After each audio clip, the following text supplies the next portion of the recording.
Agora do Resident Evil 1.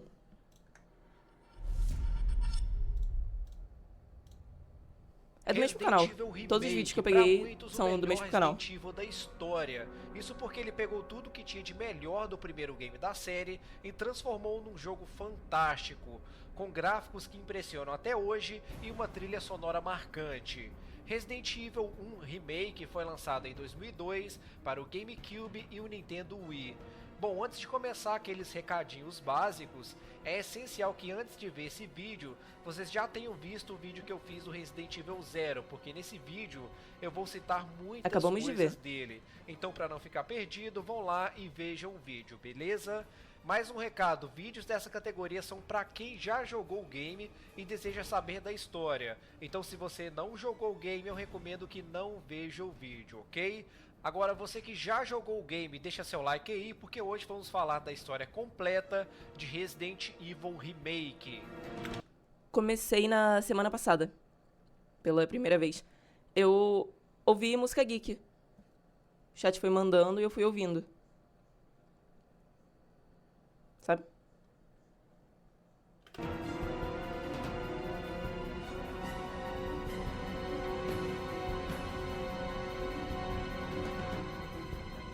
Isso, música geek.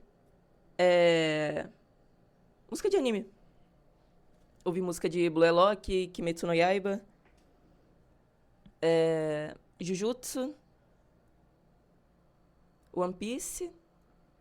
Não sei se eu vou lembrar de todas, mas eu ouvi algumas. Sabe? Eu criei um canal só pra postar React. Se você quiser acompanhar depois, é Live Chinebel 16. Lá eu tô postando só React. Da nova de Jujutsu? Qual?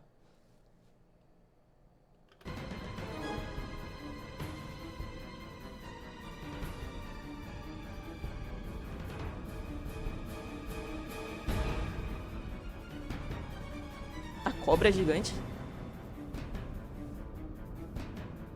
Não sabe o nome? Resident Evil. Bom, pessoal, todo mundo sabe que no jogo você pode jogar com a Jill e com o Chris. O vídeo vai funcionar da seguinte maneira: eles praticamente fazem as mesmas coisas, mudando somente as cutscenes e também o suporte, que no caso da Jill é o Barry e com o Chris é a Rebecca. Então vou fazer assim, eu vou mostrando as cenas e ir alternando entre os dois, porque tem diferença entre um e outro.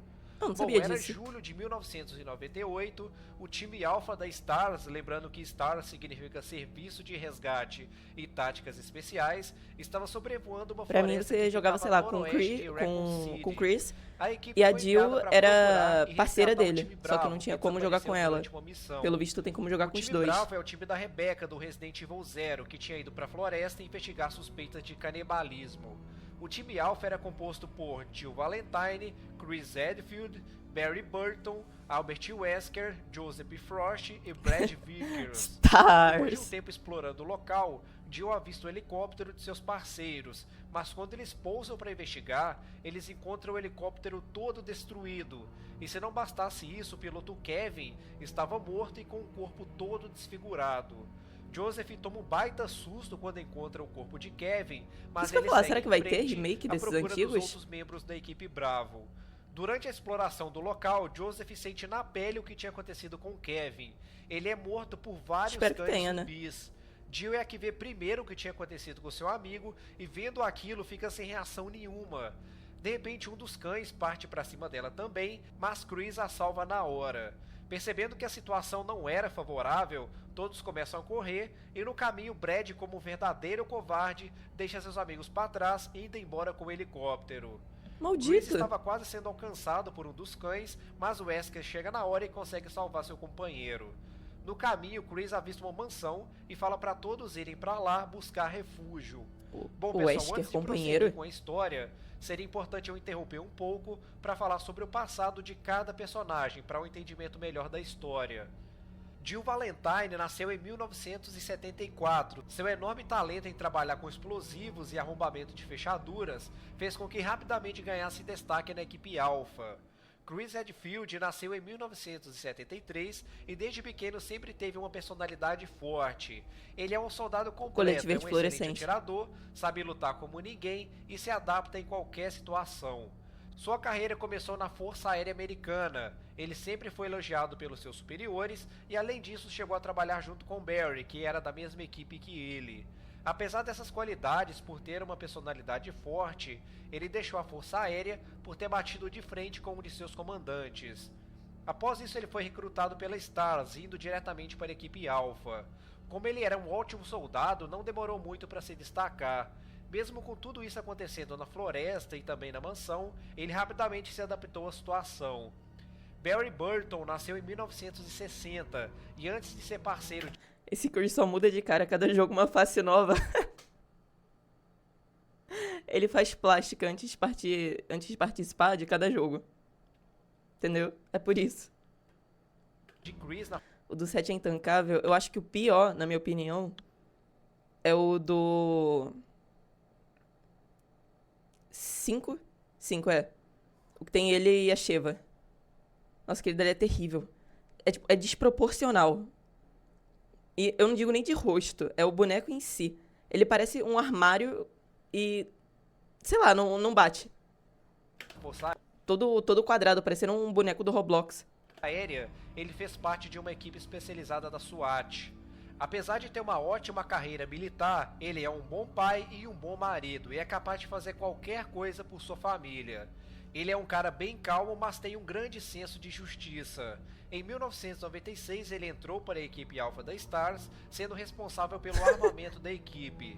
Brad Vickers nasceu em 1963. Ele é o piloto oficial da equipe Alpha. Ele é apelidado por seus colegas Não de conheço esses coração dois, de não. galinha e Barry frangote. e Isso Brad. porque ele sempre foge como um covarde quando a situação fica perigosa. Quando ele percebe o que estava acontecendo na floresta, ele imediatamente foge com o helicóptero, deixando seus amigos para trás. Ah, é o Albert maldito que Wesker fugiu. nasceu no mesmo ano que Barry, em 1960. Quando ele era criança, ele foi escolhido para ser uma das 13 cobaias de um projeto chamado Projeto W. Ele estudou nas melhores escolas e nunca soube que estava sendo manipulado por Oswald Spencer, que financiou todo o projeto e a educação de Wesker. Ele não sabe também o seu verdadeiro sobrenome, porque o sobrenome Wesker foi dado por Spencer. Anos mais tarde, mais precisamente em 77, Wesker se formou em engenharia genética e isso fez com que ele fosse enviado para o centro de treinamento da Umbrella, que ficava em Raccoon City. Lá ele trabalhou como estagiário e conheceu o chefe de pesquisa James Marcus e também conheceu William Burke, que também era um estagiário na época. Depois de um tempo, William e Wesker começaram a se destacar nas pesquisas. Isso fez com que em julho de 78 eles fossem transferidos para o complexo de pesquisas, que ficava em Arkley. Lá eles trabalhariam como chefes de pesquisa com o T-vírus, e o primeiro objetivo seria criar uma arma biológica com base em seres humanos. Depois de um tempo, eles conheceram uma garota chamada Alexia Ashford, e com apenas 10 anos de idade foi nomeada pesquisadora-chefe. William se sentiu um lixo por causa disso, porque uma menina de apenas 10 anos era Calma aí, melhor Alex, que o quê? ele. Lógica com base em seres humanos. Depois de um tempo, eles conheceram uma garota chamada Alexia Ashford, e com apenas 10 tá. anos de idade foi nomeada pesquisadora-chefe. William se sentiu um lixo por causa disso, porque uma menina de apenas 10 anos era melhor que ele, mas o Wesker fez diferente, ele seguiu em frente. Tanto que em 1983, os dois conseguiram levar as pesquisas com T-vírus a um nível mais avançado. Eles conseguiram transformar seres humanos em zumbis. No mesmo ano, Alexia veio a falecer e Wesker foi investigar o que tinha acontecido. Durante a investigação, ele descobre que ela estava trabalhando em uma nova espécie de vírus chamado T-Verônica, e que esse vírus poderia ter causado sua morte. Depois disso, Wesker prosseguiu com as pesquisas com o T-vírus e ele passou a estudar a possibilidade de testar em animais. Com essa descoberta, Wesker passou a desconfiar de Spencer. Era só ligar as coisas. Qual era a real intenção de Spencer em criar humanos zumbis e animais zumbis? E se alguma coisa der errado e o vírus vazar? Com essa desconfiança, Wesker passou a investigar as intenções de Spencer. Em 1988, Wesker e William mataram Marcus a mando de Spencer, e isso eu já expliquei no Resident Evil 0. Enquanto essas coisas aconteciam, Wesker investigando Spencer e a morte de Marcus, A pesquisa com o T-Vírus tinha chegado a um nível ainda mais alto. Eles conseguiram criar o Tyrant. Só que tinha um problema, eles não conseguiam cobaias compatíveis, porque o vírus Esse é o mesmo Tyrant do Zero? Ou esse já é outro? Porque tem vários, né? Tipo, o Mr. X é um Tyrant. eu já expliquei no Resident Evil Zero. Enquanto Ah, essas tá, coisas é o mesmo. É porque aconteciam, eu o Wesker investigava não a vi ele falando da intenção parte do de Resident Evil Spencer Zero. em criar humanos Me perdi por um zumbis momento. e animais zumbis, e se alguma coisa der errado e o vírus vazar? Com essa desconfiança, Wesker passou a investigar as intenções de Spencer. Em 1988, Wesker e William mataram Marcus a mando de Spencer, e isso eu já expliquei no Resident Evil Zero. Certo. Enquanto essas coisas aconteciam, Wesker investigando Spencer e a morte de Marcus, a pesquisa com o T-Vírus tinha chegado a um nível ainda mais alto. Eles conseguiram criar o Tyrant. Só que tinha um problema, eles não conseguiam cobaias compatíveis, porque o vírus destruía todos os hospedeiros. Até que o Wesker decide usar uma cobaia que parecia resistir a tudo, chamada Lisa Trevor. Lisa é filha de George Trevor, que foi arquiteto da mansão Spencer que ficava nas montanhas Arkley. Depois de 5 anos, George conseguiu... Nossa, é muito nome diferente. Ele vai falando George, Lisa, mansão, não sei o quê, e eu tento buscar na minha cabeça e eu não consigo. Eu não lembro mais quem é George. Qualquer coisa nojenta por lá. Ah, você vai almoçar com o que tiver, né? Se aparecer, sei lá, um corpo de um Tyrant aberto aqui, é só você pensar, não é o Tyrant que você tá comendo. Por isso que descartam, olha o tanto de personagem. Então, fica difícil. Ele vai falando os nomes assim, caraca, eu não consigo lembrar. Eles não conseguiam cobaias compatíveis, porque o vírus destruía todos os hospedeiros. Até que o Wesker decide usar uma cobaia que parecia resistir a tudo, chamada Lisa Trevor. Lisa é filha de George Trevor, que foi arquiteto da...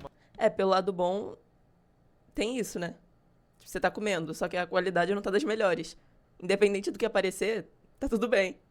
mansão Spencer que ficava nas montanhas Arkley. Depois de 5 anos, George conseguiu finalmente construir a mansão, e ele e a sua família foi convidada para uma comemoração. George não foi porque ele estava com outros projetos em Nova York, e ele manda Lisa e sua esposa Jessica para lá. Quando George volta para a mansão, ele é informado que Lisa e Jessica foram visitar uma tia que estava muito doente. Só que na verdade elas haviam sido capturadas para serem cobaias de um vírus chamado vírus progenitor. Cada uma recebeu um tipo diferente do vírus. Com o tempo, Jessica acabou não resistindo aos experimentos e Lisa acabou se tornando uma cobaia com grande potencial, servindo de cobaia para vários testes na Umbrella. Um desses testes foi com um vírus chamado NE-alpha, só que o organismo de Lisa acabou destruindo esse vírus antes mesmo dele chegar no sistema nervoso. William fez mais alguns testes com ela, até que ele veio descobrir o G-vírus. Lisa, depois de vários e vários testes, acabou se transformando em um ser vegetativo e queria a todo custo achar sua mãe. Para isso, ela tinha o costume de arrancar o rosto das pessoas que ela atacava e colocava no seu próprio rosto, na esperança de um dia encontrar o rosto da sua mãe. Voltando até o Wesker, depois da descoberta do G-vírus, Wesker pediu transferência para o serviço de informações da Umbrella, para que assim ele poderia investigar Spencer mais de perto. Com a saída de Wesker do centro de pesquisas, Spencer perdeu o interesse no laboratório em Arkley e passou a nem ir mais no local. Em 96, com a criação dos Stars, Wesker é nomeado capitão do esquadrão. Isso era tudo o que ele queria, porque em um alto cargo na polícia, evitaria que as autoridades soubessem das coisas ilegais que a Umbrella fazia. Depois de entrar na Stars, ele meio que era um agente triplo. Ele trabalhava na Stars, no serviço de informações da Umbrella e também tinha sido chamado para ser chefe de segurança do laboratório em Arkley. 2 anos se passaram e a Umbrella ordena que Wesker e William iniciem um projeto chamado Projeto de Recuperação. A missão seria reativar o centro de treinamento que tinha sido fechado havia alguns anos. Quando eles chegam no local, eles têm uma baita surpresa. Eles são atacados por criaturas infectadas pelo T-vírus, e realmente tinha acontecido com Wesker tanto temia, o vazamento do vírus. Alguns meses mais tarde, com a informação do vazamento do vírus, a Umbrella pede ao Wesker que use os Stars para testar suas armas biológicas para a coleta de dados. Além disso, a Umbrella pede que ele se livre do Tyrant e que destrua o laboratório, só que de uma forma a parecer que o remake desse ia ser bonzão mesmo. O Wesker então manda o time Bravo para investigar suspeitas de canibalismo nas montanhas da cidade, só que o plano de Wesker dá errado devido à interferência de James Marcos, isso eu expliquei no vídeo anterior. Depois desses acontecimentos, Tá. o Wesker decide deixar No Umbrella... caso, porque- James Marcos, o de cabelo longo, né? Certo. Tô começando a lembrar os nomes. ele não vê mais futuro na empresa, porque a qualquer momento ela poderia ir à falência. Ele decide então voltar até a cidade e mandar o time Alpha para a floresta. Assim o time Alpha poderia testar as armas biológicas e ele mesmo iria coletar os dados para iniciar seus planos pessoais. Antes de continuar, é importante ressaltar uma coisa. Lembra no vídeo anterior que eu falei que são 3 os criadores da Isso, o Umbrella? Alucard. James Marcos, Oswald Spencer e Edward Ashford. A mansão do Resident Evil 0 se passa na mansão de Marcos, e a mansão desse jogo é a mansão de Spencer, que George Trevor ajudou a construir. Depois de contar toda essa história dos personagens, voltamos ao game. Antes de entrar na mansão, eles se separam. Na campanha de Jill entra ela, Barry e o Wesker, Christian entrado primeiro. Jill tenta voltar pela porta principal, mas o Wesker não deixa, alertando que os cães zumbis ainda poderiam estar lá. Enquanto eles conversavam, eles escutam tiros, e o Wesker pede que Jill e Barry vão até a outra sala investigar. Quando eles chegam na outra sala, eles se deparam com uma enorme sala de jantar. Depois de explorar um pouco o local, Barry encontra uma poça de sangue. Ele pede a Jill que vá investigar as outras salas em busca de provas. Jill então segue em frente e na outra sala ela se depara com isso.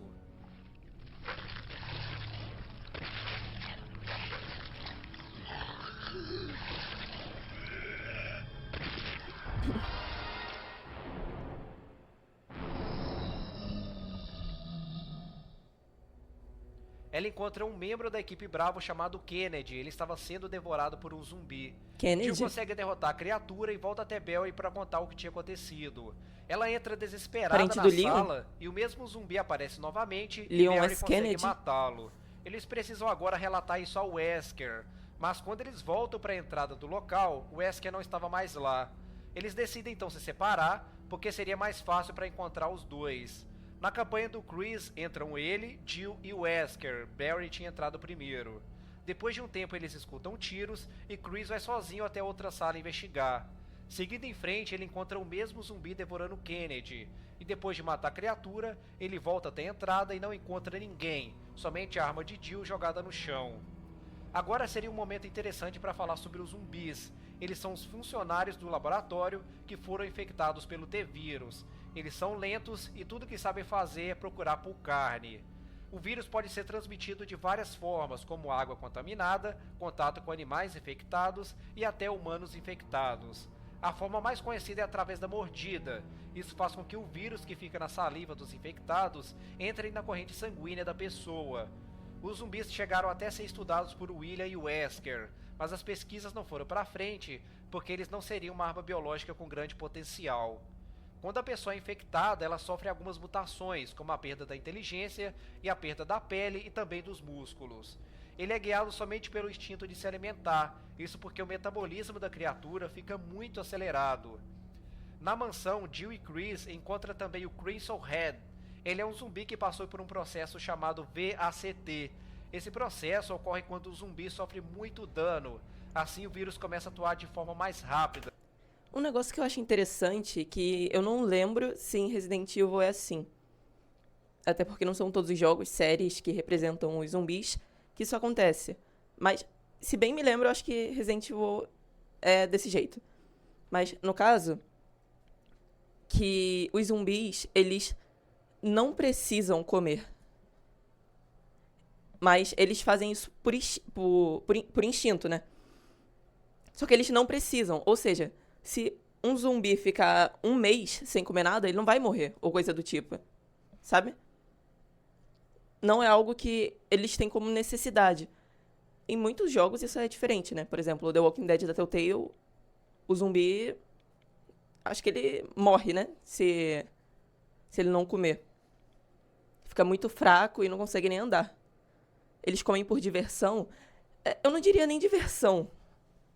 Mas por instinto mesmo. Inconscientemente é algo que eles só fazem, sabe? Não é algo que eles pensam, eu vou, vou comer essa pessoa aqui. Não, não é isso.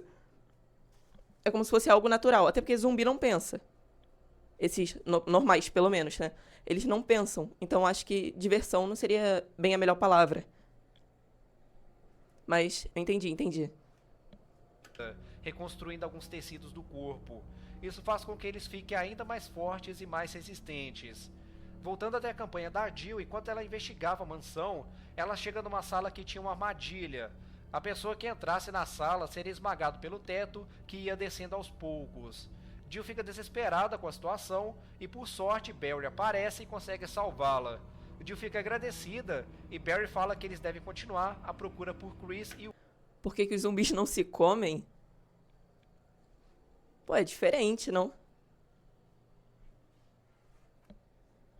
Não sei, eu não saberia te explicar exatamente. Mas eu imagino que talvez por eles meio que se verem como iguais, ou pela carne ser diferente, ser a carne podre, né? Um animal na selva.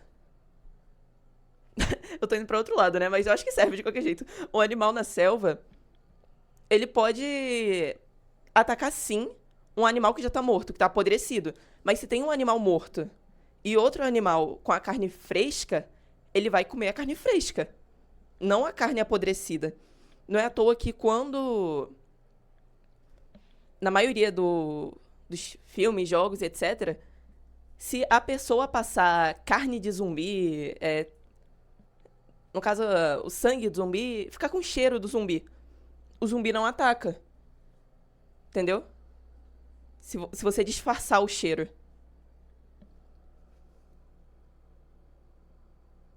Mas se eles não pensam como iam se ver como iguais. É que não é. Porque eu não tô sabendo explicar, pelo amor de Deus. Eu não tô sabendo explicar meu ponto. Não é exatamente se ver como iguais. Mas é. É simplesmente instinto.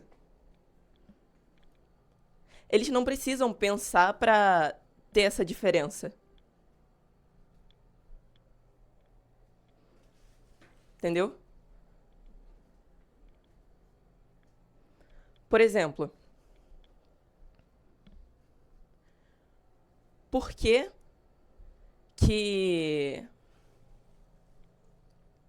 sumiu todos os animais da minha cabeça.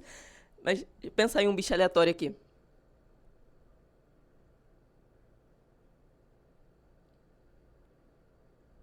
Caraca, eu não tô conseguindo pensar em nenhum bom exemplo. Não sei, por que um leão come... O que leão come? Nossa, deu um branco na minha cabeça. O que um leão come?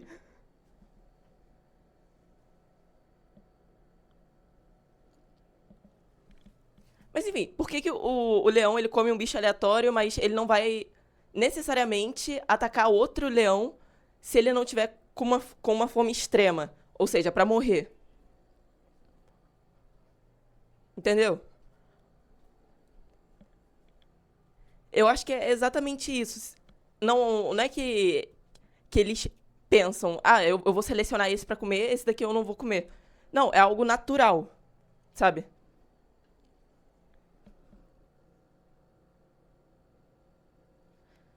Acho que eles não são tão irracionais, estão subestimando os bichos. Não, acho que não.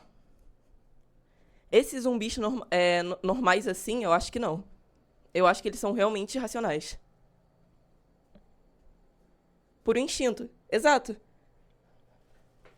E eu acho que esses zumbis assim são a mesma coisa. É instinto. Wesker. No caminho, Jill encontra o especialista em armas da equipe Bravo, chamado Forrest Spire.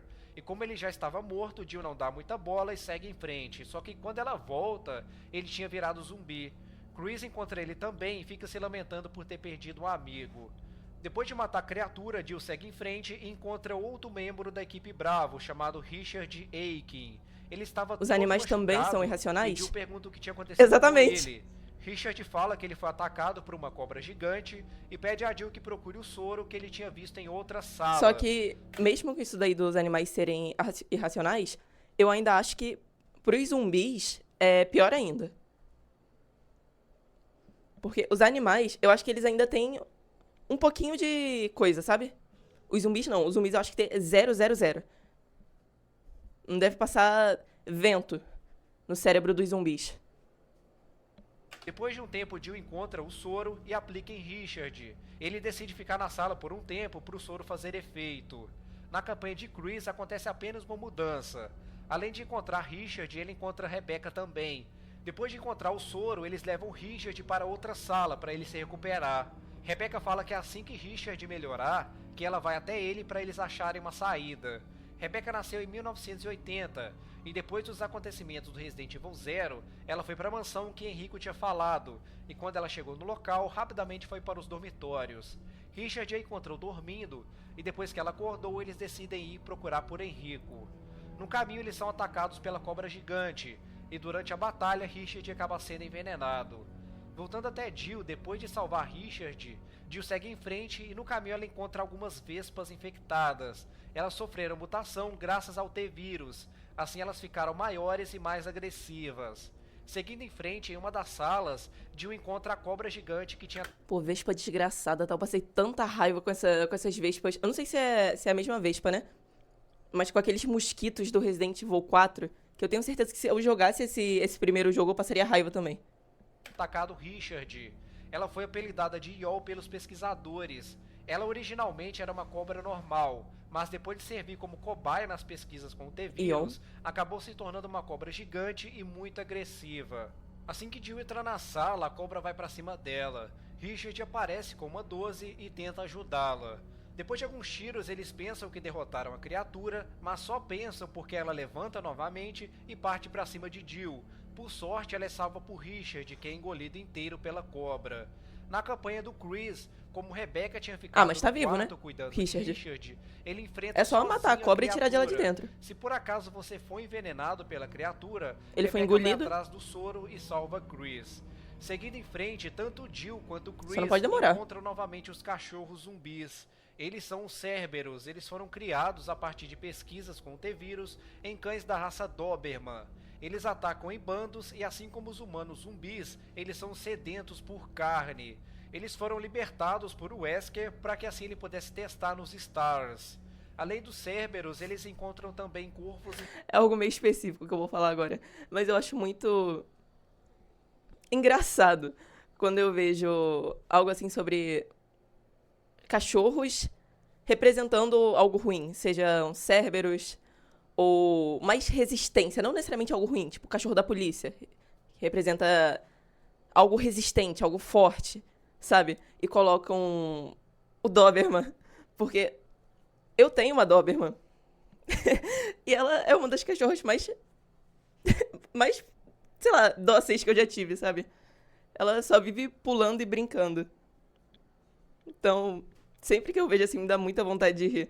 Porque eu imagino a minha cachorra nessa situação.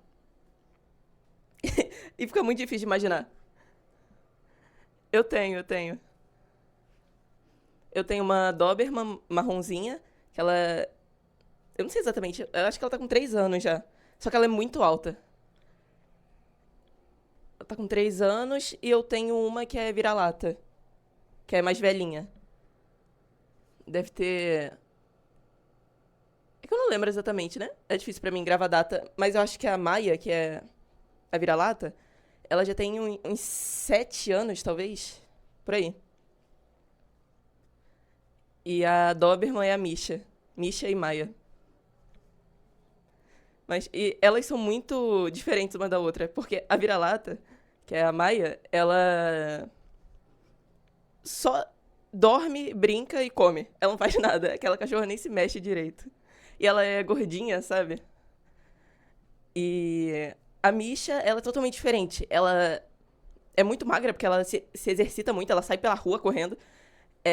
Ela pula muito, ela é muito enérgica, sabe? Meu sonho é ter um Doberman. Recomendo. Mas tem que ter tempo, viu? Porque todo cachorro exige tempo e cuidado, obviamente. Mas exige muita atenção. É um cachorro muito carente. Mas tem a parada do... que é natural também, né, do Doberman. Que a Misha, ela é assim, toda bonitinha, toda fofinha, mas se entrar uma pessoa diferente aqui no quintal de casa, ela já quer ir pra cima. E a gente nunca ensinou isso pra ela aqui em casa. Nós nunca ensinamos nada disso. Ela foi criada de uma maneira muito dócil. Ou seja, é algo natural dela também, sabe?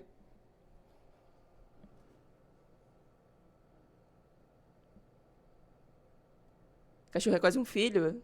Concordo. Ele tem o espírito do Cérbero dentro dele. Pior que parece. É alguém, assim, diferente bater no portão daqui de casa. Ela ouviu uma voz diferente que não seja do cotidiano aqui. Ela já começa a latir e querer ir pra cima. Parece até outro cachorro. Mas enfim, só quis comentar mesmo. Infectados. Eles se tornaram zumbis quando comeram carne de humanos infectados. Eles não sofreram muitas mutações no físico, mas o instinto predador foi aumentado ao extremo. Voltando até Jill, ela recebe uma chamada de Barry pelo rádio, pedindo para que Jill ficasse longe da floresta. Antes mesmo dela conseguir sair do local, em uma cabana, Jill encontra Lisa, e como ela é muito forte e resistente, Jill desiste de lutar com ela e segue em frente. Na campanha de Chris, ele é alertado pelo rádio por Wesker, e assim como Jill, ele não consegue derrotar a criatura. Nessa parte, tanto Jill quanto Chris encontram aranhas gigantes. Nossa. Lembra que eu tinha falado que o Wesker Curto aranha, tinha não. pesquisas com T-vírus em animais? Pois então, além de cachorros, Curto não, ele fez curto não. pesquisas em aranhas também. Elas foram consideradas excelentes hospedeiras para o T-vírus, porque elas se adaptam bem em diferentes locais. Só que as coisas fugiram do controle e elas cresceram absurdamente. Seguindo pela campanha da Jill, ela encontra Barry falando com alguém, algo sobre trair os Stars e sobre a família dele. Ele estava conversando com Wesker, mas Jill não sabia disso. Depois da conversa, Jill entra na sala e questiona o que ela acabou de ouvir. Barry despista, falando que era normal na idade dele falar sozinho, e também fala que vai sair para pegar um ar fresco. Jill fica muito desconfiada das intenções de Barry, mas mesmo assim segue em frente. Ela acaba chegando em uma área toda alagada e descobre que aquele era um laboratório e que a mansão servia de fachada para esconder as pesquisas que aconteciam A Jill ali. correndo dos tubarões. Nesse local alagado, Jill encontra 3 tubarões infectados. Um deles era bem maior que os outros. Esse tubarão foi apelidado de Neptune pelos pesquisadores. Wesker não somente fez pesquisas em seres terrestres, mas também em seres... Sério. E eu tenho muita raiva do meu eu criança, porque a minha aracnofobia é culpa minha ainda. Eu tô pagando o preço pelo meu eu criança. Porque, assim, eu tenho 2 primos, né? Primos gêmeos. E esses meus 2 primos, eles... Acho que eles nem têm mais, mas eles tinham aracnofobia. E... Tipo, eles recebiam muita atenção por causa disso. E eu também queria... Era criança, né? Claro que eu queria atenção. Aí eu comecei a ver muita coisa de aranha. Muita coisa de aranha. Até que aquilo me incomodasse. Tipo, no caso, eu forçava um incômodo. Isso eu, sei lá, com 7 anos. Eu forçava... 6, 7. Eu forçava um incômodo que eu não tinha. Eu não tinha medo de aranha. Só que, depois de um tempo... eu parei, obviamente, né? Isso passou. Aí, uns 3 anos depois, apareceu coisa de aranha pra mim, assim. Eu não pesquisei mais, né? Obviamente. Mas apareceu coisa e eu realmente estava com medo. Ou seja, a minha aracnofobia é consequência das minhas próprias ações. Não é possível? É possível. É possível. Nossa, eu tenho tanta vontade de socar o meu eu. Mas hoje em dia eu tenho medo real. Coisa que não era pra eu ter, mas eu tenho. Eles que vivem na água. Jill consegue derrotar as criaturas, mas na campanha do Chris, nesse mesmo local, Richard é engolido vivo, para assim salvar Chris de um ataque. Depois de resolver alguns puzzles, Jill encontra uma planta gigante. Essa planta foi criada acidentalmente quando aconteceu o acidente com o T-vírus. Algumas plantas foram expostas ao vírus e isso fez com que elas ficassem dessa forma. Se autotraumatizou. Tem 2 maneiras de derrotar a planta gigante. Você pode atirar nela até matá-la, ou fazer uma espécie de fórmula para matá-la pela raiz. Se você optar pela segunda opção, Barry salva Jill com lança-chamas. Na campanha de Chris, Se você optar pela segunda opção, ele é capturado pela planta gigante e Rebecca vai atrás de um veneno para destruí-la. Depois de derrotar a planta, ele conta para Rebecca o que tinha. Pô, achei legal ver essa diferença de... Por ter como você jogar tanto com a Jill, tanto com o Chris, ter essa diferença real, né? Não só trocar os personagens. São detalhes, mas detalhes que deixam o jogo mais bacana. Ali o boss vai morrer de qualquer jeito, mas tem formas de matar ele. Dependendo de com quem você joga, sabe? Isso eu acho bem maneiro. Dá um A mais pro jogo. Ter sido com Richard e pede para ela ser forte. Voltando até Jill, depois de derrotar a planta gigante, ela escuta uns tiros. E quando vai investigar, ela encontra o Wesker. Os dois ficam surpresos com a presença um do outro no local.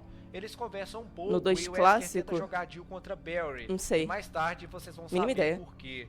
Ele pergunta se Jill tem notado que Barry parecia um pouco estranho. Ela confirma e diz que vai ficar de olho nele. O Wesker fala também que a prioridade deles é sair do local e pede a Jill que investigue as salas que ela ainda não tinha ido na mansão, porque talvez ela poderia achar algo por lá. Depois disso, o Wesker vai embora e Jill segue em frente. Com o Chris, ele pergunta ao Wesker onde estava Jill, e o Wesker fala que eles tiveram que se separar. Chris pergunta o que eles deveriam fazer agora, e o Wesker pede a Chris que explore mais a mansão.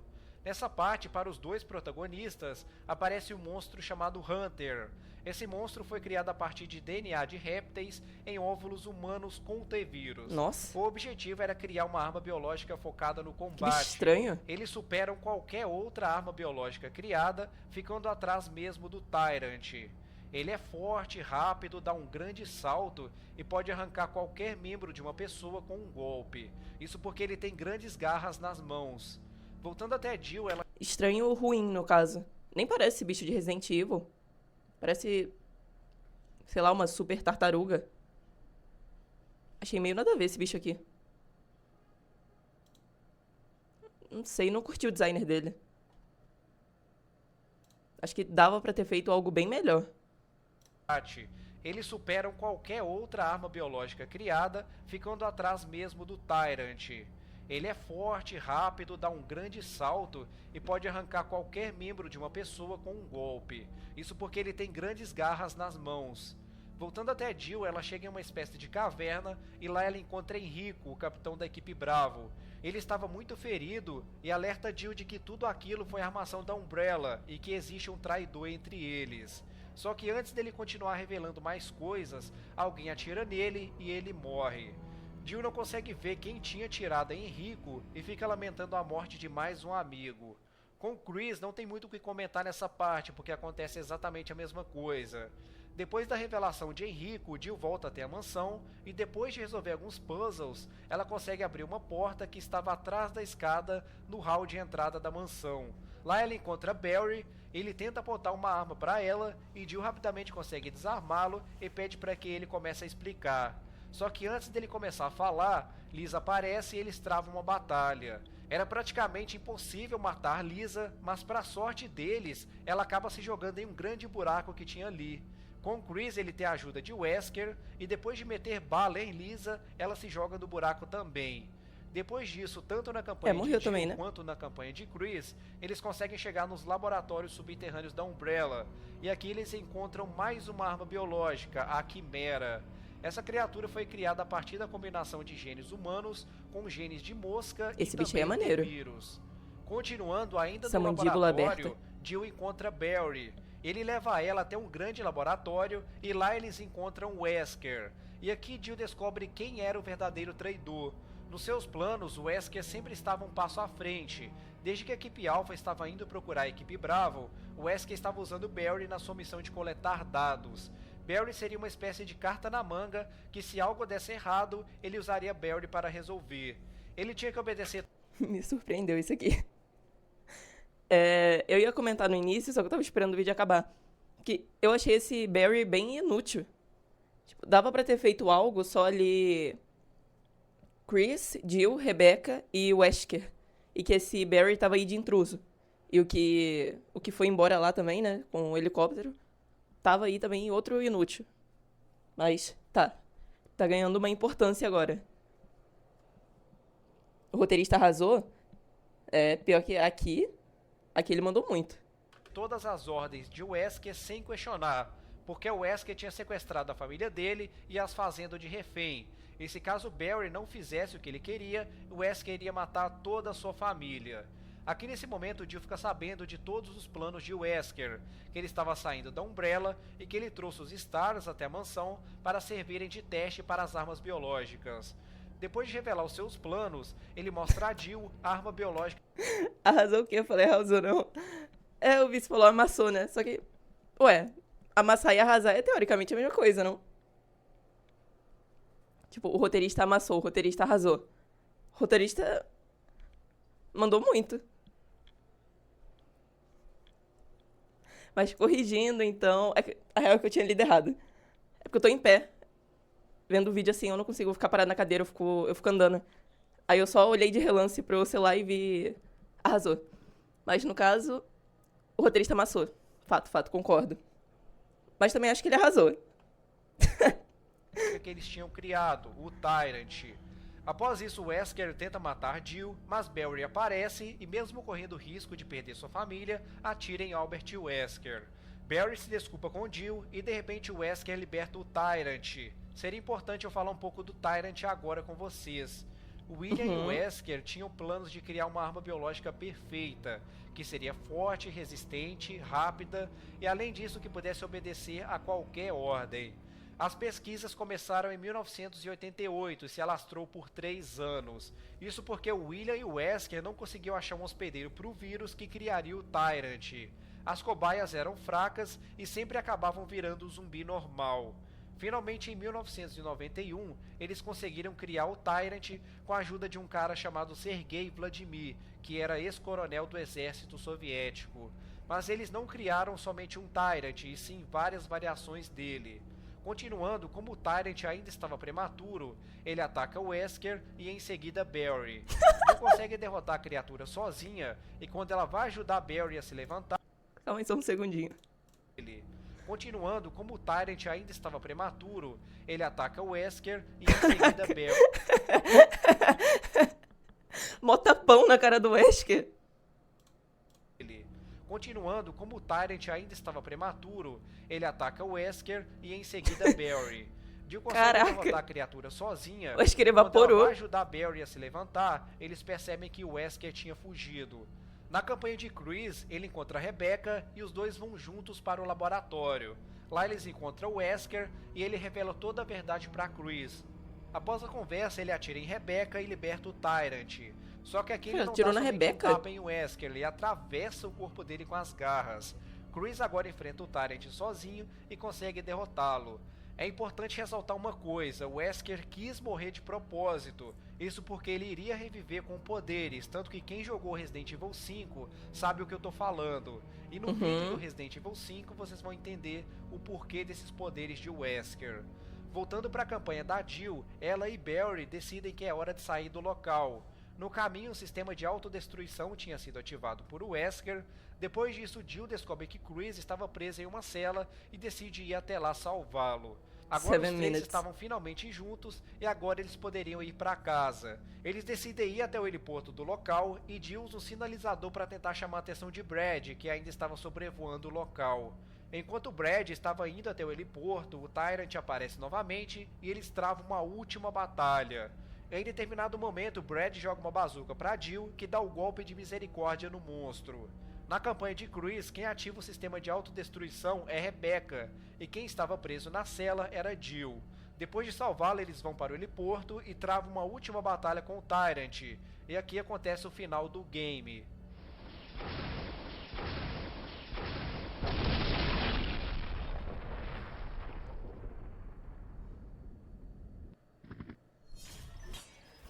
Eu achei esse final meio fraco. Não curti muito, não.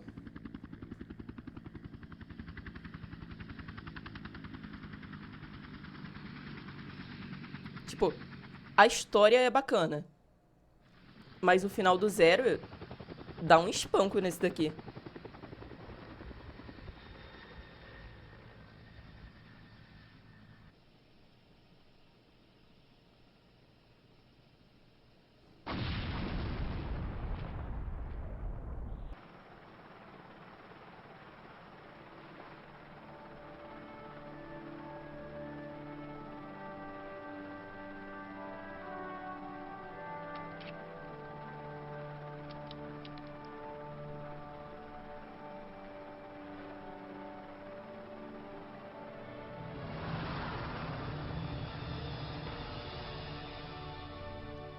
Sempre com explosão no final. Explosão e helicóptero.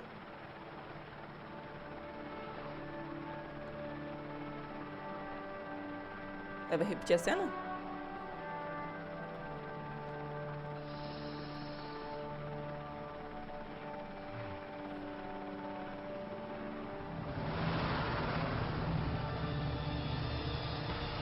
Acho que é se... Enfim, tipo, a primeira com a Jill, a segunda com o Chris, né? Com Jill, salva ela, Barry e Chris. Com Chris, salva ele, Jill e Rebecca. Ao todo, são 8 finais, sendo 4 para cada. 8 finais? O que diferencia é quem você salva ao longo do game. Com Jill, você pode salvar Barry e Chris, ou um dos dois, ou ninguém. Com Chris, você pode salvar Rebecca e Jill, ou uma das duas, ou ninguém. Bom, pessoal, então é isso. Vídeo da categoria Enredo com Caraca, spoilers. 8 finais é coisa, viu? Assim, honestamente, achei esse Barry um inútil. Quando eu achei ele que ele fosse ter um potencial a mais, né? Que foi na parte ali do Wesker. Dele traindo ali o pessoal, né? Não teve. Achei um bosta. Não gostei dele.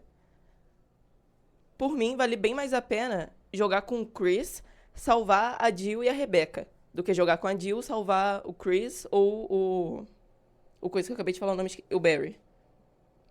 Rebecca tem que ser salva? Ela tem que ser salva. E a Jill também.